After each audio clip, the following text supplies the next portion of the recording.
Hello vipenzi vyangu, leo nimewaletea jinsi ya kusuka ua pambe kama mnavyoliona. Hatua ya kwanza tutakata umbo la ua kama unavyoliona hilo umbo la ua.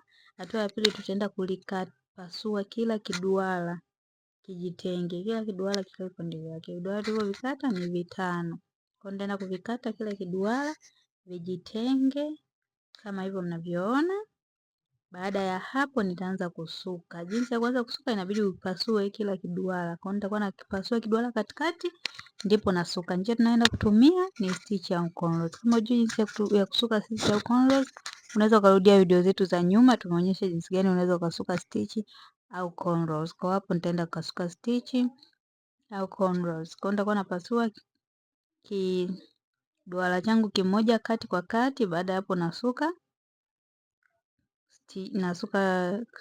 cornrows yangu, wengine wanapenda kuita stitch.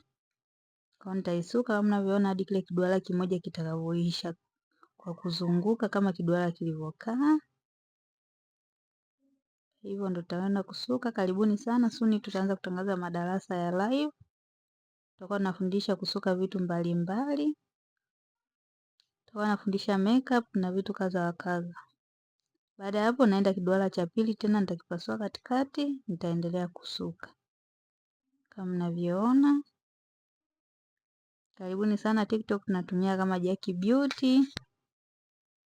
Usisahau kusubscribe YouTube channel yetu hii ili uweze kuendelea kuona mafunzo ya vitu mbalimbali, jinsi ya kusuka nywele mbalimbali tutakuwa tunaendelea kuwaletea.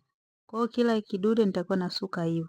Jinsi ya kupitisha hapo katikati tutakuwa tunatumia sindano ya kukrochi ili tusaidie pasivimbe sana kati. Maana tukiwa tunapitisha sehemu ya juu patakuwa panavimba. Kwa hiyo nitakuwa na krochi inapita kwa chini ili wasiweze kuvimba sana.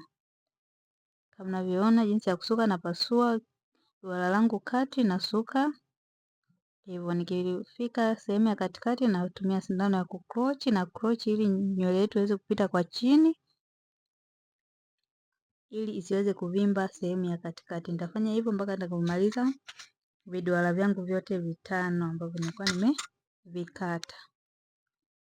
Hapo nitaenda kuonyesha ni jinsi gani tutaweza kuweka ule mkia wetu wa mwisho wa nywele ili siweze kuonekana na waletu likawa na muonekano mzuri kabisa.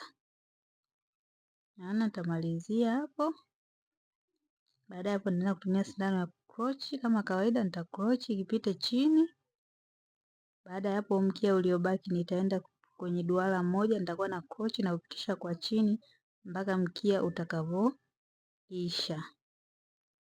Kama unavyoona.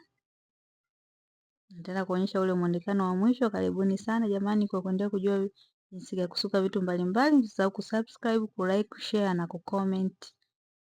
Karibuni. Na hiyo ndo final look ya ua letu.